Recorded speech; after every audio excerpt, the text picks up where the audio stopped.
Hey everyone, and welcome back to Don't Open That Door. I am, of course, the occult researcher, Justin. I'm the demonologist, Nico. And I'm Dan, the collarbone. I was just expecting, and I'm Dan. Just Dan. Okay. That too. Okay. Now, you might see we have a little bit of a occult, shall we say, titles today, and that's because today we got a treat for you guys. We got the 1965. Yeah, that's older than you, listener. Although probably not. Probably. What do you think, Nico? What? I think it's definitely older than most of our listeners, yes. True enough. If you were here when this film was, in the theater, spelled with an R-E, because that's how it was back then, you'd recognize this one. We've got The Skull. Yup. It was, like I said, came out in 1965, directed by Freddie Francis. We've got Peter Cushing, the legend, a.k.a. as Christopher Maitland.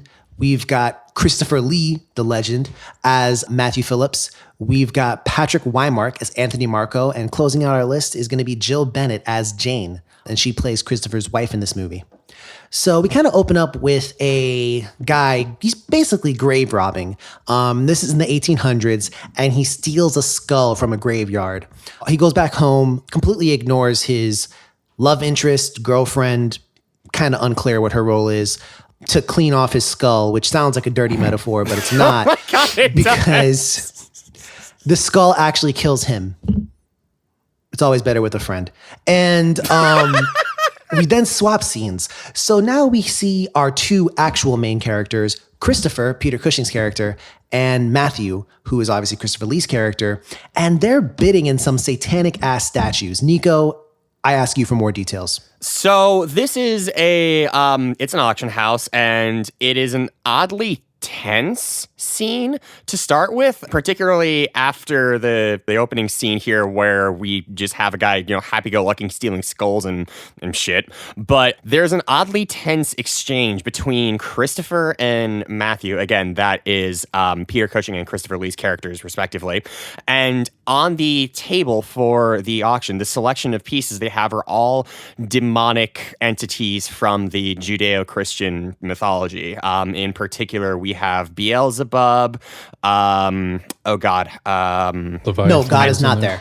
No, God is not there. That's true. The other one in particular there's 4 statues. I can't remember all of them, but wasn't one of them Lucifer or no? Oh, yes. One of them is Lucifer and Leviathan, that was it. And then the final statue is Belberith. And the auctioneer pauses and explains on this one and says that Belberith is the one who tempts men to murder.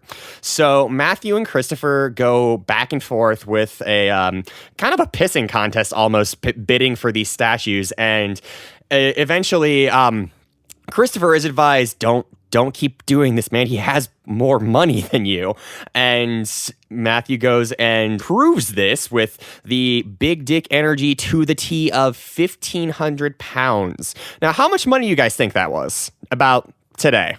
I mean, just running through some calculations in my head real quick as you say this, I'd guess maybe 31 to 35,000 US dollars. Dan, concur? Yeah, I'd concur. Wow, it's really interesting how you guys are just savants with currency. I'm really impressed. It's not like we had this prepared beforehand at all. No. But yeah, no, Matthew gets the statues and we exit scene. Right. So then right after we exit scene, though, Christopher is back in his fortress of solitude. He's sitting there and it's swag as shit, dog. Yeah, dude, it's so fucking sick. I called it a librarian when I first saw it because I was like, yo, I kind of want this if books were still a thing. Moment of silence for books. But no, so Anthony Marco comes through and, Anthony Marco is basically like, he's the plug, but he's not the plug for drugs. He's the plug for like occult artifacts and shit. So he comes back and he's like, hey, I have a book on the Marquis de Sade. And, Christopher's like, I don't know about that. And he's like, nah, look with your fucking microscope or magnifying glass. He looks with a magnifying glass and he sees that the book is bound in human skin, which is kind of metal. Actually, yeah.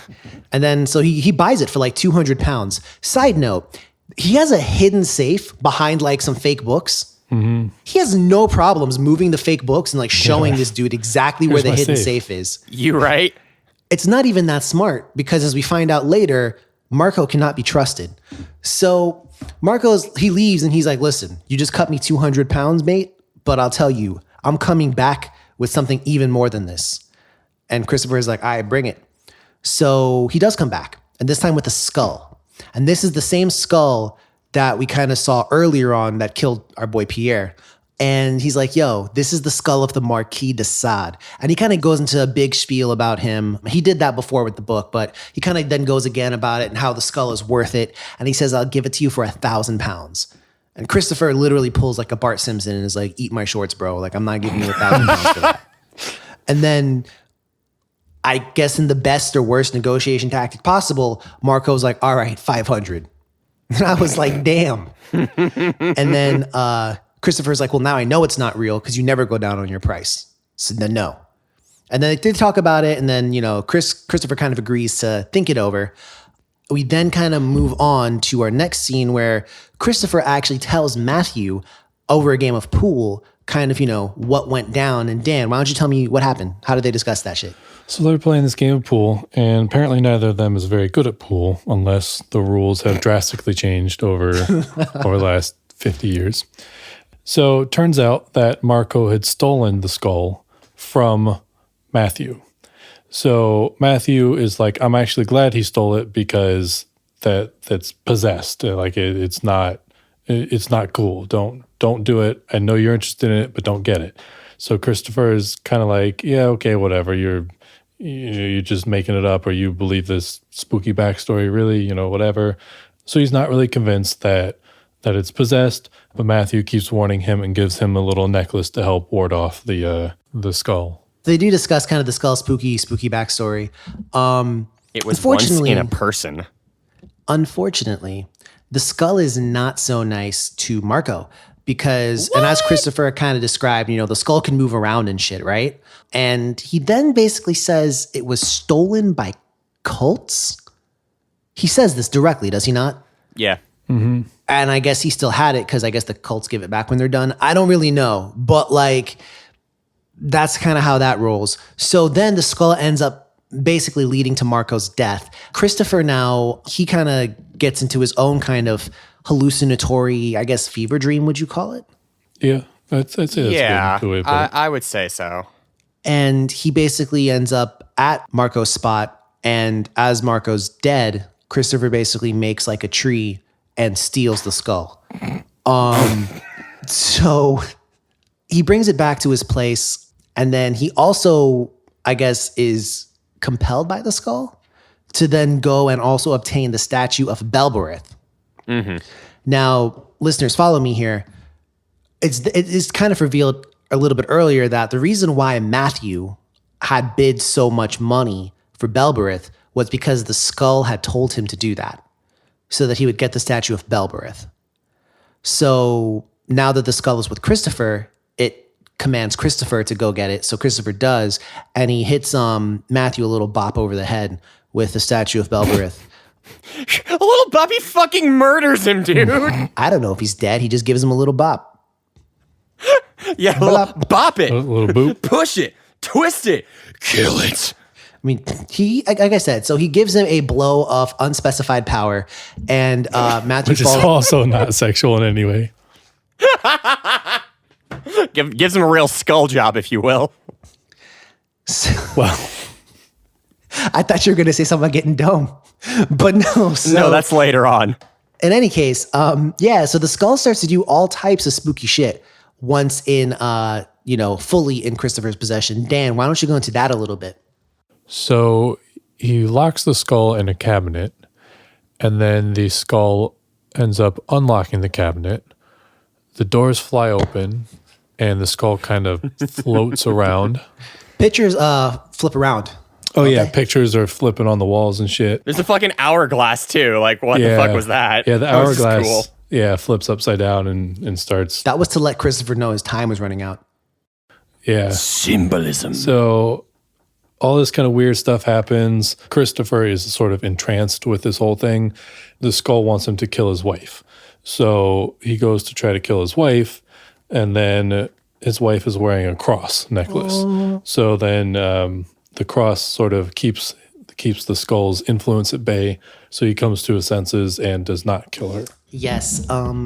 Now, there is kind of like a scene after that where, he almost triumphs and he takes the skull and he locks it back in the cabinet. And then he actually binds the cabinet with the cross that his Schrodinger's cat of a friend, Matthew, gave him, because we don't know if Matthew's dead or alive. And it seems like everything is good. And the movie's only got, by that point in time, the runtime is only maybe 8 or 9 more minutes. So you're convinced it's over. Yeah. Unfortunately not.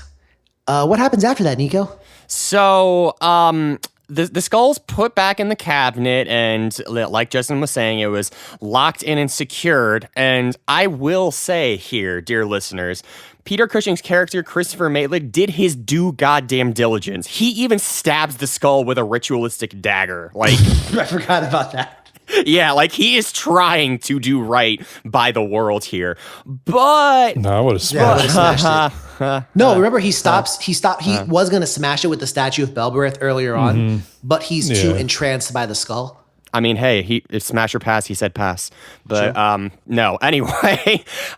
So the skull exerts its influence over the rest of the environment that's around and somehow gets the windows to fly open, and the breeze makes the key turn, and then it floats back out and stabs Christopher dead.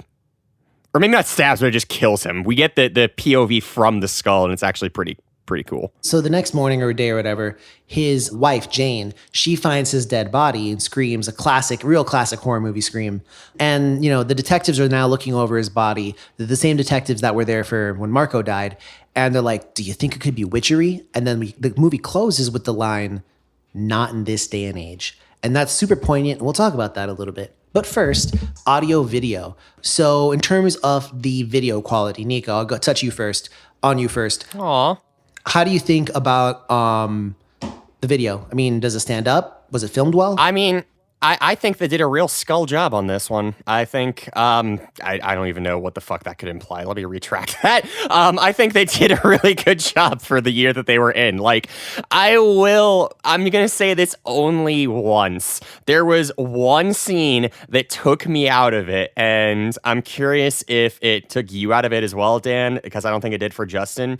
There is a scene where I don't think his character's even named, but he's this Benjamin Franklin looking motherfucker, and he, at one point, is in possession of the skull. He puts it on a pile of rugs. The camera shifts over to him, pans back. The skull is now on a shelf. And then there's this, really almost like Tim and Eric kind of moment where there's just this back and forth camera going from the skull to him. And it's just ooh, for a solid 2 minutes. And I was fucking dying of laughter, which I know is not the intent. But honestly, on the whole, I thought the video was pretty good and the visuals were really good. I thought there were some really quality shots here. In particular, later on in the movie, there's one scene where we're looking at the cabinet where the skull is framed, we think securely, and we see in the reflection Peter Cushing's character, Christopher Maitland, and it makes him seem more like an apparition and that he's not really in control of his actions. And there's a couple shots like that. So I thought they did a really good job for the time. Dan, any other comments about the how it looks? Yeah, I mean, I actually loved it. I kind of agree with a lot of those shots that Nico was talking about, and I like the lighting effects that they did. I mean, how they would light the subject. So, whenever the skull was portrayed, the skull was well lit when everything else wasn't. Or there's one shot where there's the statue, and the other statues in that group were kind of in the shadow, but that one was in the light. And I really liked a lot of the lighting they did. I just thought actually they did a really good job. Agreed. Now, in terms of the sound, Dan, I will say one thing I definitely noticed was, this movie really did use a lot of, because we reviewed, some James Wan stuff on this podcast. And I think this movie I didn't even suspect it, but it definitely used not quite the same kind of violin or strings, but it definitely did the whole kind of blow, the strings rise and go crazy. It was theatrical, almost. It was very theatrical. Dan, what did you think? Yeah, I mean, I love the music. Of course, back in the 60s, that was the music. Everything was orchestral. I thought they did an amazing job with, as the movie progressed and once the possessions and things with the skull started happening, the music kind of shifted. It was still an orchestra, but they had an organ added in. I fucked with that organ. Yeah. They had a lot more percussion, drums, things like that. It was much more hectic. Yeah. Almost reminded me of like the Rite of Spring kind of. Yes. Oh my God. I had the same thought. Yeah. So I actually really liked the music quite a bit, actually. No, definitely true. Definitely true.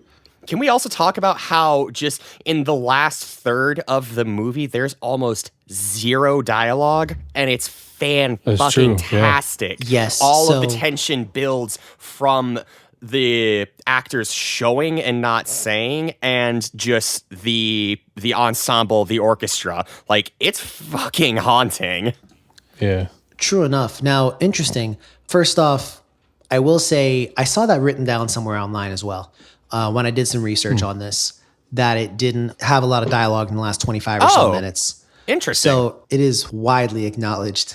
But yeah, like that's really cool. And I do agree with you guys on that front. Now, to kind of, I guess, shift gears here a little bit, in general, because I think this is the oldest movie we've ever reviewed on this podcast, having been released in 1965. So when I talk about old school horror, there's like old school, like the 80s, but then there's like old school, which is really anything before then to me.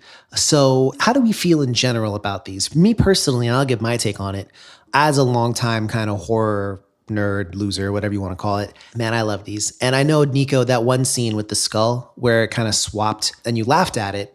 I always approach these movies from the perspective of like, back then, you know, you got to understand, people didn't, like, we have phones and visual effects and all that stuff now. Oh, yeah. Like, back then, I mean, most people got the majority of their entertainment for stuff like this from books. Oh, yeah, for sure. Like, I don't begrudge that at all. Oh, no. But I'm saying, like, so to actually see it on screen, sometimes your mind would fill in the missing blanks. And sometimes, like, I know you've seen the meme of, like, at time of recording, Final Fantasy VII Remake was released maybe, like, a couple months ago. But, like, literally the characters, and I saw this meme that was, like, it had a picture of like what the characters looked like back on the old PlayStation game. And it was like what they actually looked like. And then there was a picture of them from like the modern remake. And it was like what you remembered them to look like. Yeah, exactly. Yeah. And that's what this is. Like for old movies, sometimes, you know, like my mind and my imagination fills in those pieces. Like I really let myself fall into the story that they're telling. So I didn't necessarily have the same reaction you did, but that's how I feel about these old movies in general. Like, don't get me wrong, there are bad movies in any year, any decade. Sure. But that's just how I felt about it. Dan, how do you feel about these old joints? I like them. They're definitely more story driven, I guess. Less action driven, I guess would be a better way to say because that. they can't have like 50 billion jump scares. And in just movies in general, even outside of horror movies, you know, there's less action than there's today. So I think it really, you know, they had to portray the story better and do a better job at that. I think they achieved that in this one. I liked the build up and the, you know, even from the very beginning, you had kind of, what's going on with the skull? And then as time went on, you know, things died down a little bit and then kind of ramped back up when the skull started coming back. And I just thought they did a really good job. Even with the older kind of style, it still worked. You know, it still kept my attention, even though we're used to more stuff happening, more action. I gotta say, I agree there. Like, I know that I've said a number of times on the pod that I came into horror around like 2017 during like, or I guess we could say, would you say that there's a horror renaissance happening right now? Because I would. And I think that's a fair term, but what do you guys think? I promise I'm going somewhere with this. Yeah, I don't know. Okay. All right. Well, that aside, my perspective on stuff like this is actually a little bit more well-informed. I love the pulpy shit like this. I used to watch, it was a horror soap opera, Dark Shadows, with an old ex-girlfriend of mine, and it was like hundreds of episodes in, and it was the exact same kind of like tone and events and shit here. Like, I think that the atmosphere they capture here is fantastic. You don't really have that exact same kind of horror anymore. And I think that it absolutely has value because of that. True. As a quick note, before I forget, so Dan was talking about the story here. So the screenplay for this movie was written by Milton Subotsky, but it was taken from a short story written by Robert Bloch. Now, interesting enough, he also wrote the novel that Psycho was based on. Okay. So Bloch has some spots in his career where he's done well. Shut up. Now, moving on, we've got Christopher and Matthew. Now, first off, the two actors, Cushing and Lee, were friends, and they'd been in many movies together. So I do think that kind of helps their kind of on-screen chemistry. Oh, for sure. But let's go ahead and talk about the two characters. And just real quick, what is Christopher in terms of an archetype? I mean, from my point of view, he is the skeptic dabbling in a field that he doesn't truly comprehend. Like, I agree with that, yeah. Only that kind of character would have a whole room dedicated to occult stuff. There's no other person who would actually do that. Aside from Ed and Lorraine Warren, the GOAT. True, team. but they also like defeated those demons. Yeah, no, you're right. That's their job. Exactly. They're not just enthusiasts. Right. I was actually thinking about Ed and Lorraine Warren when I saw the dude's like room of like bullshittery, and I was like, yo, what are you doing with all these? He has like ancient like artifacts and occult symbols, and it's just like, bro, you are asking for this shit to happen to you. I'm surprised it hasn't happened already. Yep. Yeah. So, that's Christopher. And then we have Matthew. It's unclear if he is one of those people that is actually another occult researcher or if he is just, this is his first dalliance. But he got the skull, and he does talk about, it took all his inner willpower and all that. So what kind of character would you say that is, Nico? I would say he's kind of like an old, like, potentially like sage or an oracle type archetype, where he's someone who acts as an advisor for the protagonist. And that's really what he does. He cares about him clearly. And he even admits to his own wrongdoing when he says that, like, yeah, no, the skull was what made me buy that statue of Belberith and company. And he goes into a lot of detail. There is a lot of, exposition here about like how the skull is bad, why the skull is bad, the history of the skull. And I really, truly appreciate the development of the characters there and just how they took the time to genuinely set the stage and show that this is something that is A, not to be fucked with, but B, like their relationship is genuine. I could tell that they had, actual, chemistry and knew each other, and it wasn't flat at all. So I really like both of these characters. And of course, the fact that they're played by, two of the legends in the game, Peter Cushing and Christopher Lee, like that just helps it even more. That's very true. That's very true. Now, Dan, do you have anything to add as far as those two go? And they're kind of like back and forth here. I feel like Matthew is the step after where Christopher is. I feel like he used to maybe not be quite as involved in the occult, like you said, like we don't quite know, but I feel like he didn't really believe stuff, and then stuff started happening and he was like, nah, fuck this. And so he's trying to warn, Christopher, hey, don't get the skull, like don't do it. And he even, imparts that necklace. Yeah, right. He even gives him the cross to help protect himself. And so, yeah, I feel like he's like Christopher's next stage if he had lived through the movie. So you actually connected some dots for me, Dan, and I do not think this is intentional. This is purely it might have been intentional, but this is my like literary analysis English teacher background coming into play. I think you could read this film as an allegory for the struggles with addiction.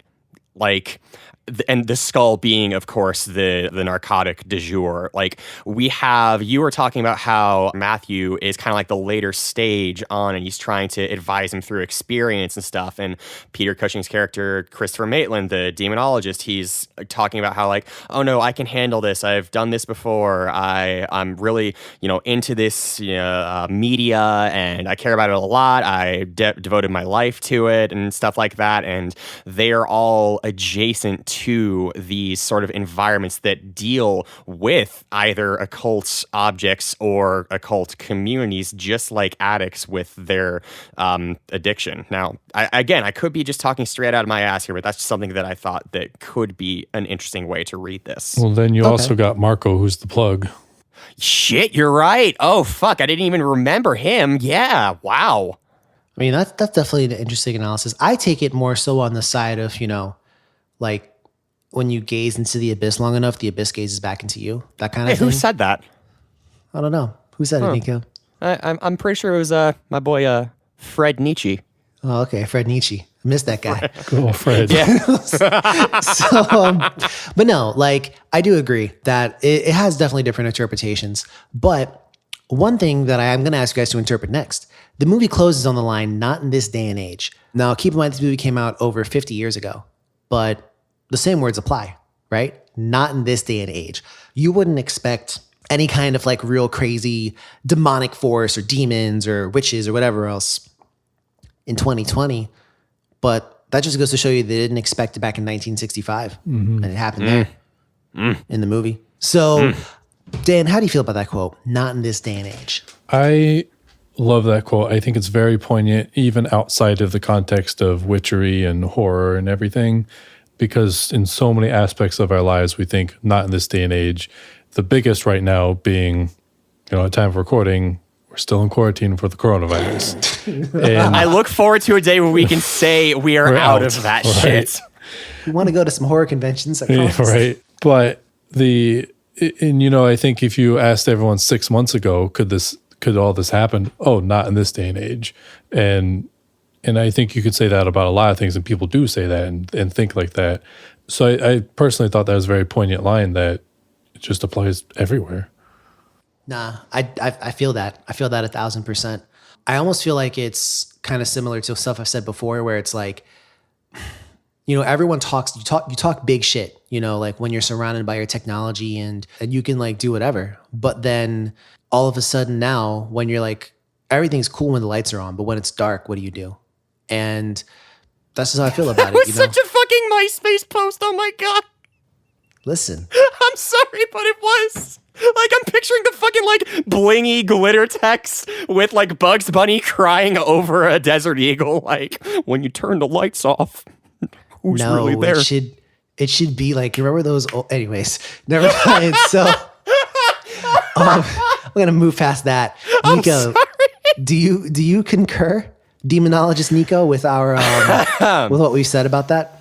Yeah, no, I do 100%, but I also take it as just the sort of like the fears of a conservative society being stoked by the sort of, I guess you could say the like disparity between the sacred and profane insofar as they're looking at these occult objects and they're like, oh no, there's no way that this could be something that is outside of the norms of our society. What? No, that doesn't happen here. We're very prim and proper. So I think it's both of those things, but more so yours and Dan points. Yeah.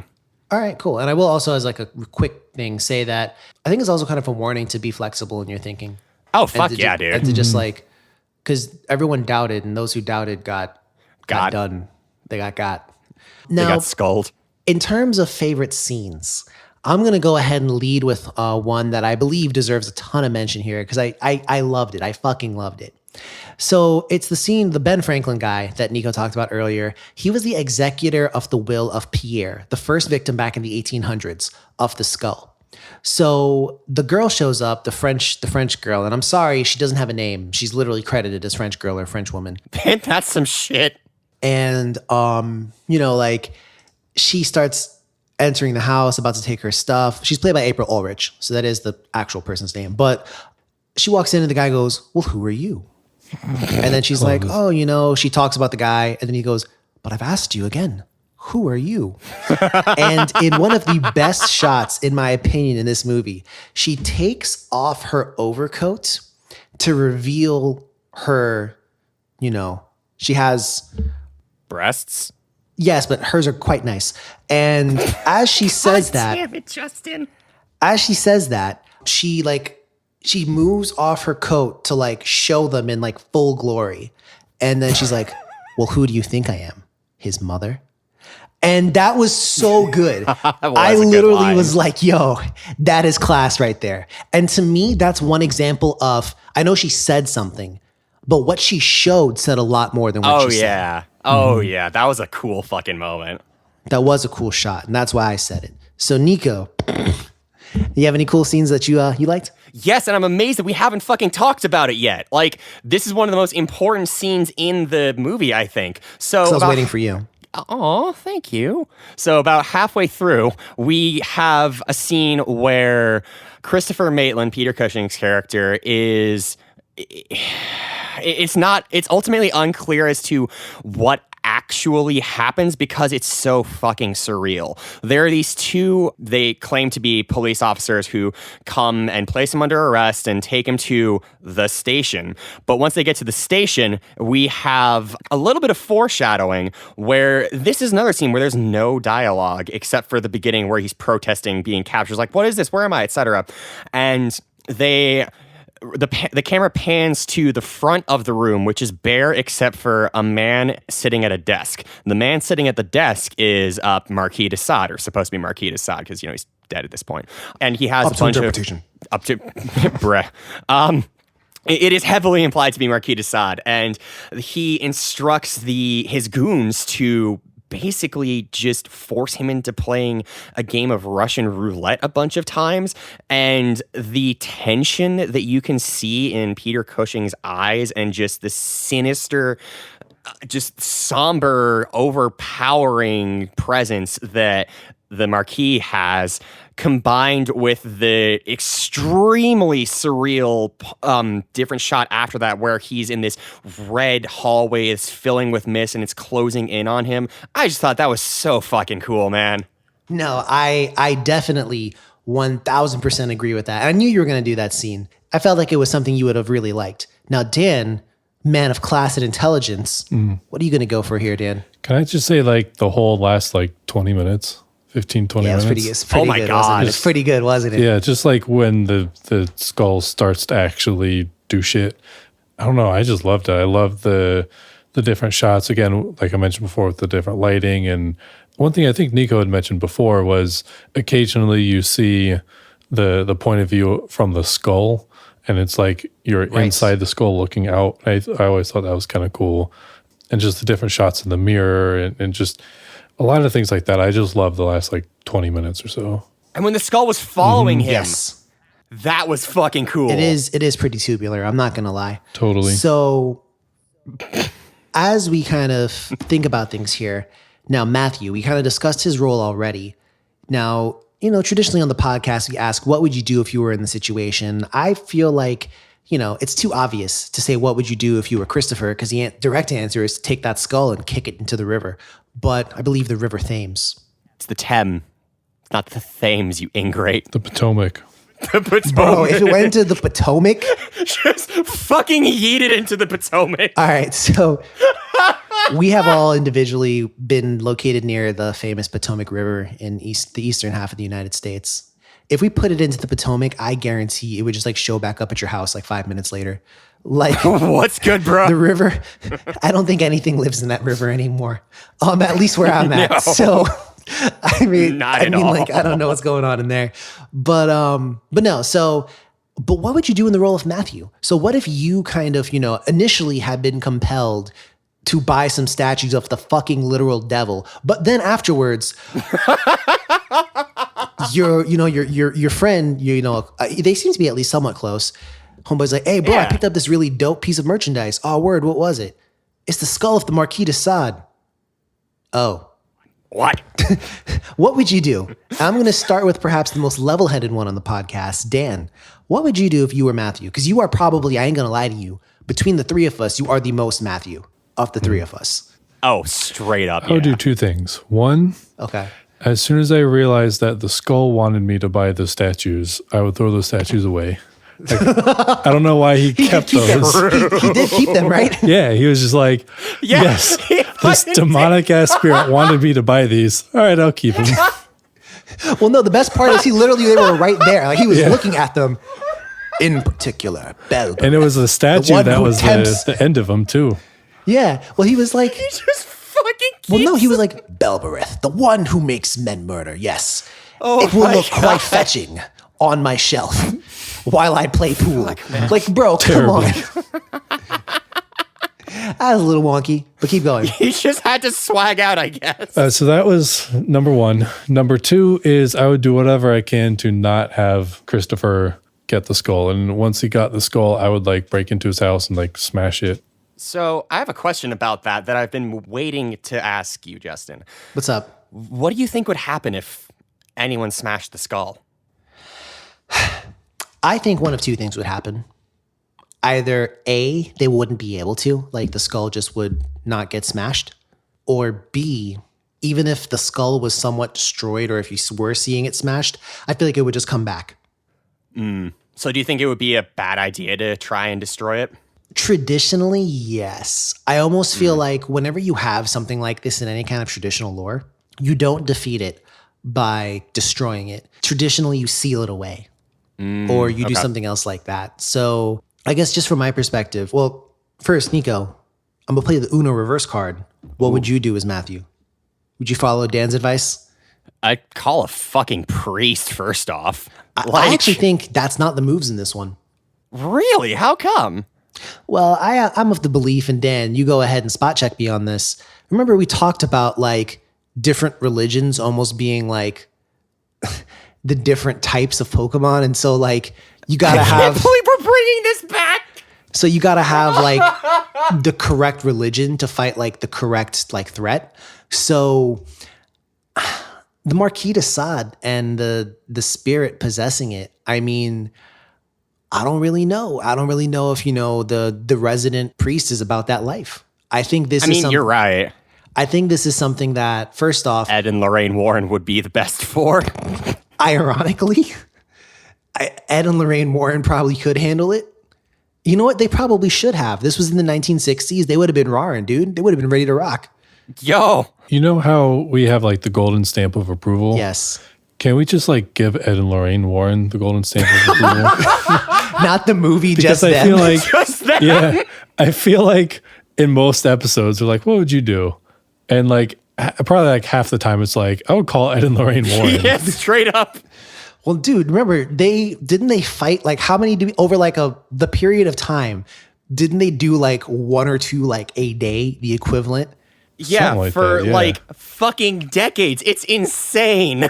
Like, dude, they are the reason why like America is ghost free now, or mostly ghost free. Straight up. Yeah. They did that. They even went overseas, handled some business overseas too.